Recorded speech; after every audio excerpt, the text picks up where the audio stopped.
अब पूरी दिल्ली ने देख लिया कि कैसे भ्रष्टाचार का पैसा, काला धन ये लोगों के बीच बांट के चुनाव जीतना चाहते हैं। 24 घंटे बिजली तो बीजेपी दे नहीं सकती, फ्री बिजली तो बीजेपी दे नहीं सकती, महिलाओं को फ्री बस में सफर तो बीजेपी करा नहीं सकती, स्कूल अस्पताल तो अच्छे कर नहीं सकती, तो कैसे चुनाव लड़ेंगे दिल्ली के अंदर?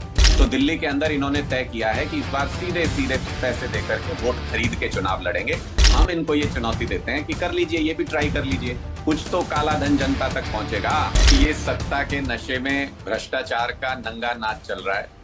और जो प्रवेश वर्मा जी कह रहे हैं शराब तो नहीं बांट रहे, तो मैं आपको बता दूं 2013 में महरौली से चुनाव लड़ रहे थे, शराब बांटने का स्टिंग ऑपरेशन हुआ था, ये रंगे हाथों पकड़े गए थे। शराब भी बांटते हैं, ये शराब भी बांटते हैं, ये पैसा भी बांटते हैं, ये सारे काम करते हैं। क्यों करते हैं इसका कारण समझ लीजिए। अब तो खैर पूरी दिल्ली ने देख लिया, ये तो खुलेआम हो रहा है, इसमें कोई लुका छिपी नहीं है।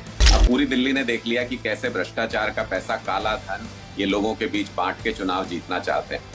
लेकिन क्यों करते हैं इसका कारण समझना बहुत जरूरी है। अब 24 घंटे बिजली तो बीजेपी दे नहीं सकती, फ्री बिजली तो बीजेपी दे नहीं सकती, महिलाओं को फ्री बस में सफर तो बीजेपी करा नहीं सकती, स्कूल अस्पताल तो अच्छे कर नहीं सकती, तो कैसे चुनाव लड़ेंगे दिल्ली के अंदर? तो दिल्ली के अंदर इन्होंने तय किया है कि इस बार सीधे सीधे पैसे देकर के वोट खरीद के चुनाव लड़ेंगे।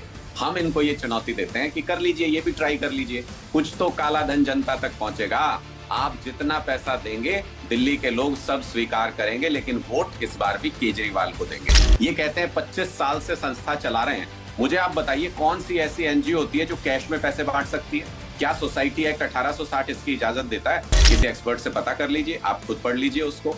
क्या सोसाइटी एक्ट 1860 इस बात की इजाजत देता है कि इनकी जो एनजीओ है वो प्रधानमंत्री जी की, बीजेपी अध्यक्ष की फोटो लगा सकते हैं उसके ऊपर?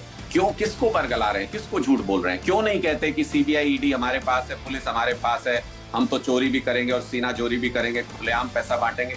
कहिए ना। और बिना कहे भी दिल्ली के लोगों को और देश के लोगों को ये बात समझ में आ रही है। पूरी दिल्ली की जनता और देश की जनता तो समझ रही है। कोई सरकार अपनी योजना के खिलाफ इश्तिहार निकालती है क्या?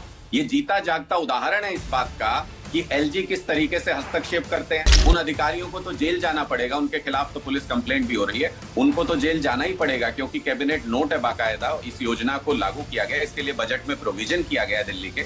तो ऐसा नहीं है कि ये कोई योजना है नहीं इस तरीके की। और इनको बीजेपी में इतनी अनपढ़ जमात है, मैं हमेशा इस बात को कहता हूँ, इनको मैनिफेस्टो में की गई घोषणा और जो योजना है जिसका नोटिफिकेशन हो चुका उसका अंतर ही नहीं पता। देंगे नहीं देंगे, बीजेपी तो दे रही है ना। ये देखिए, तो कहीं हो ना हो, लेकिन इस विधानसभा की वोट तो खींच ले गई बीजेपी। देखिए अच्छी बात है ना, देखेंगे वो तो जब रिजल्ट आएगा तब आप देखिएगा। नोट बीजेपी से लेंगे और वोट केजरीवाल को देंगे। लोगों का ही खून चूस चूस के ये पैसा इकट्ठा किया हुआ है इन लोगों ने। कहां से आया इतना कैश? ऐसा कौन सा अलादीन का चिराग इनके हाथ लगा है कि ये कैश खत्म ही नहीं होता? 4 दिन से लाइन लगी है वहां पे, महिलाएं लेती जा रही हैं पैसे और इनके पैसे खत्म ही नहीं होते। एनजीओ के पास इतना पैसा कहां से आया? कौन सा ब्लैक का पैसा व्हाइट कर रहे हैं? जरा जांच तो होनी चाहिए ना। आम आदमी पार्टी के नेता के घर के बाहर 100 का नोट भी पड़ा मिल जाए तो ईडी और सीबीआई रेड कर देते हैं कि ये अंदर से आया होगा।